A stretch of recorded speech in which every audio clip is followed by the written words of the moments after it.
दोस्तों, जैसा कि आप सभी लोग जानते हैं कि 26 जनवरी 2025 यानी रविवार को पड़ रही है माघ महीने की द्वादशी तिथि। और दोस्तों, यह वह तिथि है जो माघ महीने में पड़ने वाली सबसे बड़ी और माघ महीने की पहली द्वादशी तिथि है, क्योंकि यह रविवार के दिन पड़ रही है और हमारे हिंदू धर्म में इसका बहुत ही बड़ा और विशेष महत्व होता है।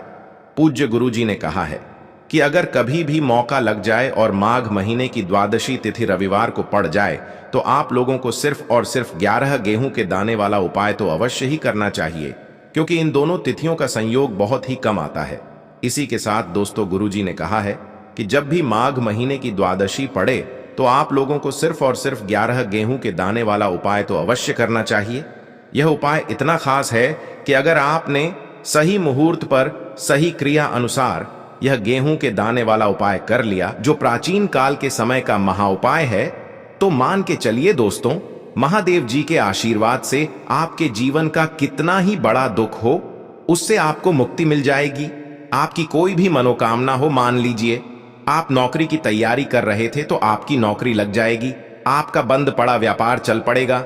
और दोस्तों, आप जिस बीमारी से आप बहुत दिनों से परेशान थे, उस बीमारी से आपको मुक्ति मिल जाएगी।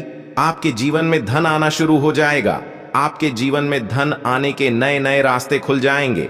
और मान के चलिए दोस्तों, फिर आपको किसी भी प्रकार की परेशानी का सामना नहीं करना पड़ेगा। इसीलिए दोस्तों, 26 जनवरी रविवार के दिन आप लोगों को इस वाले उपाय को जरूर कर लेना है। भले ही आपने पूरे साल भर इस उपाय को ना किया हो, पर अगर आपने इस माघ महीने में पड़ने वाली रविवार द्वादशी के दिन अगर इस वाले उपाय को कर लिया तो आपको इस उपाय को करने का वह फल मिलेगा जिसकी आपने कभी कल्पना भी नहीं करी होगी।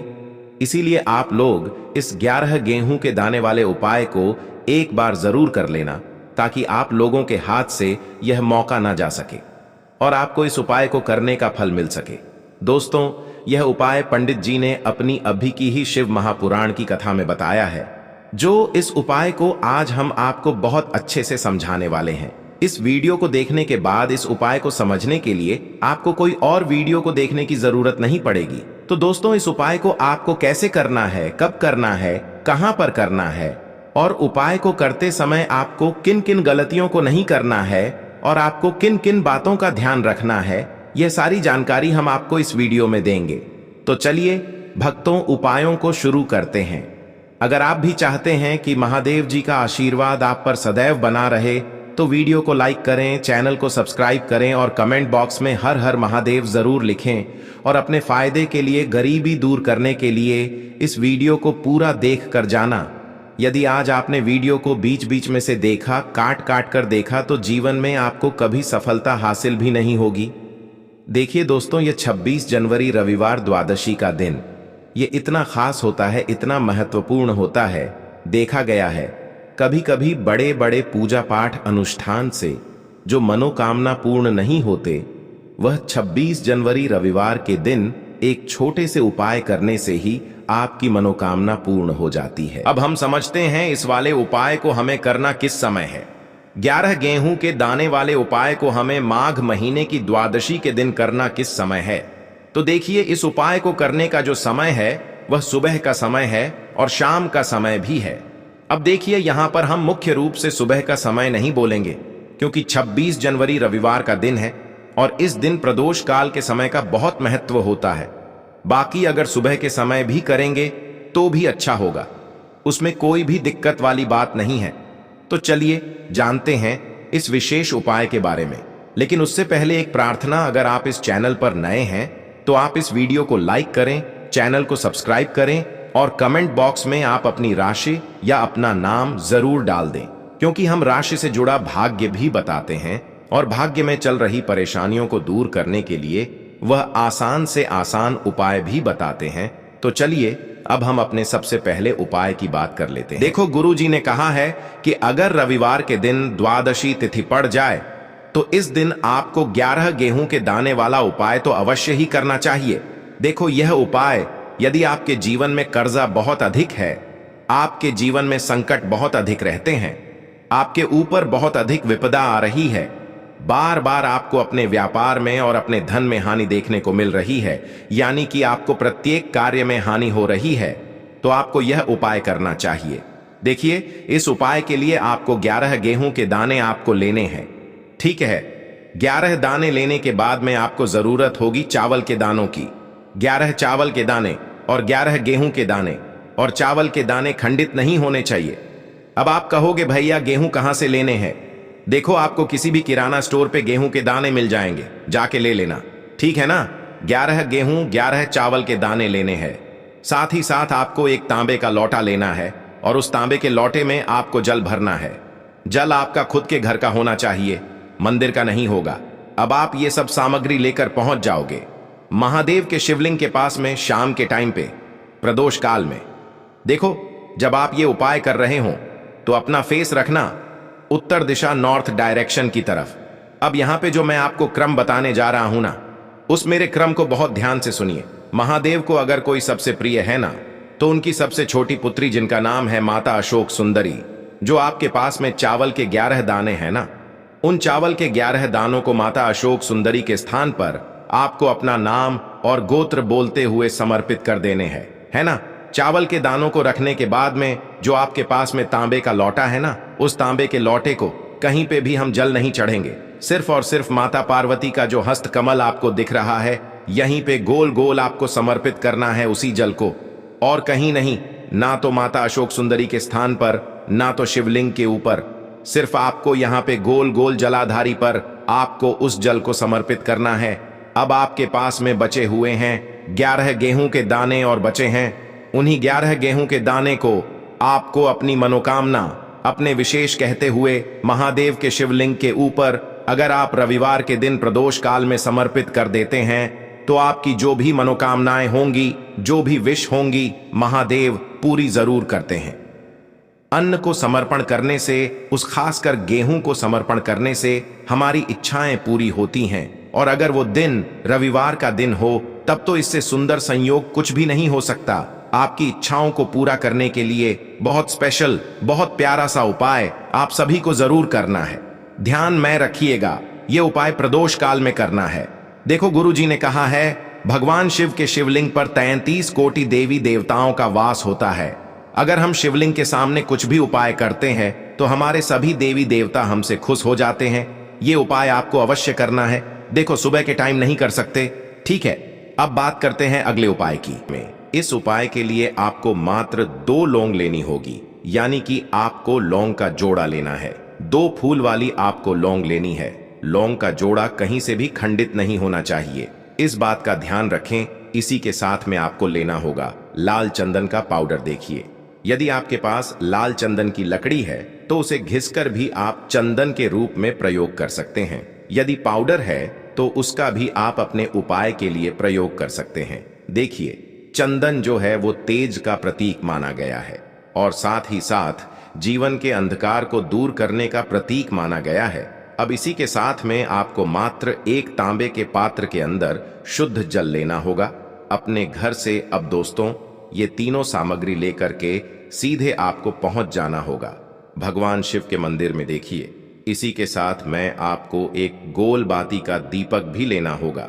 दीपक आप मिट्टी का भी ले सकते हैं, शुद्ध घाटा मढ़कर उसका भी तैयार कर सकते हैं। और दीपक में आपको शुद्ध घी का प्रयोग करना है। लेकिन जैसे ही आप इन सभी सामग्रियों को मंदिर में लेकर के पहुंचेंगे, मंदिर में जैसे ही आप चौखट के वहां पर पहुंचेंगे, तो मंदिर की चौखट के सीधे तरफ आप जो अपने साथ एक गोल बाती का दीपक लेकर के आए हैं, उसे आपको सबसे पहले तो प्रज्वलित कर देना है। यानी कि जैसे ही आप मंदिर की चौखट के वहां पर प्रवेश करते हैं, तो उसके सीधे तरफ आपको ये गोल बाती का दीपक प्रज्वलित कर देना है। अब देखिए, जैसे ही आप यह दीपक प्रज्वलित करेंगे, तो आपकी जो भी मनोकामना है उससे आपको बोल देना है। आप इस दीपक को इस प्रकार से प्रज्वलित करने के बाद इन सभी सामग्रियों को आपको शिवलिंग के पास में लेकर पहुंच जाना है। अब देखिए दोस्तों, आपके पास जो एक तांबे के पात्र के अंदर शुद्ध जल है, उसमें से आपको केवल आधा लोटा जल ही भगवान शिव के शिवलिंग पर अर्पित करना है। आधा लोटा जल आपको उसी पत्र के अंदर बचा लेना है। अब दोस्तों, आपके पास जो 2 लौंग हैं, यानी कि लौंग का जोड़ा है, उससे आपको अपना नाम और अपने गोत्र को बोलते हुए आपकी जो भी समस्या चल रही है, आपके जीवन में जो भी परेशानी उत्पन्न हो रही है, उन्हें आपको बोल देना है। और ये जो लौंग का जोड़ा है, इसे आपको भगवान शिव के शिवलिंग पर अर्पित कर देना है। जैसे आप ये 2 लौंग शिवलिंग पर चढ़ाएंगे तो अपना हाथ जो है वहां पर आपको रखना है और महादेव से आपको प्रार्थना करनी है कि मेरे जीवन की ये जो परेशानियां हैं ये सभी दूर हो जाएं। यानी कि आपके जीवन में धन की संबंधित परेशानी चल रही है, कर्ज की समस्या चल रही है, बच्चों का पढ़ाई लिखाई में मन नहीं लग पा रहा है, घर के जो आर्थिक संकट है वह सभी दूर हो, व्यापार आपका ढंग से नहीं चल पा रहा है, घर में रोग की स्थिति बनी हुई है, यानी कि जिस भी प्रकार की आपकी समस्याएं हैं उसे आपको महादेव से बोल देना है और महादेव से इन सभी समस्याओं को दूर करने के लिए आपको प्रार्थना कर लेनी है। अब देखिए दोस्तों, आपने जो 2 लौंग शिवलिंग पर समर्पित की थी उससे आपको वहां से उठा लेना है और इन दोनों लौंग को आपको शिवलिंग से उठा करके सीधे उससे जल के पात्र के अंदर डाल देना है। यानी कि अपने आधा लौटा जल और बचाया हुआ था उसी के अंदर आपको ये 2 लौंग डाल देनी है और साथ में आप जो लाल चंदन लेकर के आए थे उस लाल चंदन को भी आपको उसी पात्र के अंदर डाल देना है। यानी कि आधा लोटा जल और बचा हुआ है तो उसी आधे लोटे जल के अंदर आपको ये लाल चंदन भी डाल देना है। अब देखिए, इस आधे लोटे जल में है जिसमें अपने 2 लौंग डाली है, लाल चंदन डाला है, उसे सीधे लेकर के आपको पहुंचना है बेलपत्र के वृक्ष के वहां पर। देखिए, बेलपत्र का वृक्ष यदि आपके घर पर है तो वहां पर आपको आ जाना है, आपके घर के आसपास कहीं भी है तो वहां पर आपको पहुंच जाना है और उसके बाद आपका जो मुख है वह उत्तर दिशा की ओर होना चाहिए और उसके बाद आपको अपना नाम और अपनी गोत्र को बोलना है और पुनः अपने जो भी परेशानियां शिवलिंग के पास में बोली थीं उन्हें आपको वापस से बेलपत्र के वहां पर भी बोल देनी है। और ये जो आधा लौटा जल और है इससे आपको पूरा बेलपत्र के वृक्ष की जड़ में श्री शिवाय नमस्तुभ्यं इस मंत्र का जाप करते हुए समर्पित कर देना है। तो बस इतना सा उपाय आपको करना है। जो भी आपकी परेशानी है, समस्या है, उससे महादेव निश्चित ही दूर करेंगे। अब दोस्तों, हम जान लेते हैं तीसरे चमत्कारी और विशेष उपाय के बारे में। देखिए, ये उपाय बहुत ही चमत्कारी है क्योंकि इस उपाय से आपके जिम्मे तेज की वृद्धि होगी, यानी कि जीवन से जितना भी अंधकार ही वो सभी दूर होगा। तो इस उपाय के लिए आपको मात्र 1 गुड़ का टुकड़ा लेना है। गुड़ का टुकड़ा आपके जीवन में तेज की वृद्धि करता है और साथ ही साथ आपके जीवन से जो अंधकार है उसे दूर करता है। इसी के साथ मैं आपको एक चावल दाना यानी कि अक्षत का दाना लेना है। ये चावल का दाना आपके जीवन में सुख शांति को लेकर के आता है, आपके जीवन में धन की जितनी भी परेशानियां हैं उन्हें समाप्त करता है। इसी के साथ मैं आपको मात्र एक हरा मूंग लेना है। हरा मूंग जो है वह बुध ग्रह को प्रसन्न करता है। देखिए, हरे मूंग का उपाय करने से बुध ग्रह मजबूत होता है और बुध ग्रह के मजबूत होने से बुद्धि, ज्ञान और विवेक की प्राप्ति होती है। तो ये तीनों ही सामग्री आपको एक एक लेनी है, यानी कि 1 गुड़ का टुकड़ा, 1 चावल का दाना, 1 हरा मूंग आपको लेना है। देखिए, हरा मूंग का दाना और चावल का जो दाना है वो आपको साबुत लेना है, खंडित नहीं होना चाहिए। और इसी के साथ में आपको मात्र 1 तांबे के पात्र के अंदर अपने घर से शुद्ध जल ले लेना है। देखिए, अब इन सभी सामग्रियों को लेकर के सीधे आपको पहुंच जाना है भगवान शिव के मंदिर में। आप ये उपाय सुबह से लेकर के शाम तक किसी भी समय कर सकते हैं, लेकिन रविवार के दिन ही आपको इस उपाय को करना है। तो सबसे पहले तो ये जो 1 गुड़ का टुकड़ा है, 1 चावल का दाना है और 1 हरा मूंग का दाना है, उन तीनों को आपको उस जल के पात्र के अंदर डाल देना है। लेकिन यह जो उपाय है आपके जीवन की सारी परेशानियों को दूर करने के लिए होता है, लेकिन विशेष मनोकामना तीनों सामग्रियों से ही आपकी परिपूर्ण हो जाती है। देखिए, यदि आपके जीवन तेज होगा तो सभी आपसे वार्तालाप करेंगे, सभी आपसे बात करेंगे और आपका जो मान सम्मान है वह बढ़ता है। और चावल का जो दाना है वह धन में वृद्धि करता है, मन की शांति के लिए होता है। और हरा मूंग जो है वो बुद्धि, ज्ञान और विवेक की प्राप्ति के लिए होता है। अब देखिए, यह जो 1 पात्र है इससे आपको भगवान शिव के शिवलिंग पर धीरे धीरे अर्पित कर देना है। श्री शिवाय नमस्तुभ्यं इस मंत्र का जाप करते हुए और तुम रुकेश्वर महादेव का मन में स्मरण करते हुए। लेकिन तुम रुकेश्वर महादेव का स्मरण करने से यह जो उपाय है और अधिक प्रभावशाली हो जाता है। तो तुम रुकेश्वर महादेव का स्मरण करते हुए यह उपाय करने से आपके जीवन में जो भी अशांति है वह सभी दूर हो जाएगी। तो इस प्रकार से आपको ये सुंदर सा उपाय कर लेना है। इसके बाद बात करते हैं तीसरे उपाय की। देखो, ये उपाय बहुत ही अचूक उपाय है जो आपको करना है। देखो, इस उपाय के लिए आपको 2 दीपक लेने हैं। देखो, दोनों दीपक आपको मिट्टी के दीपक लेने हैं।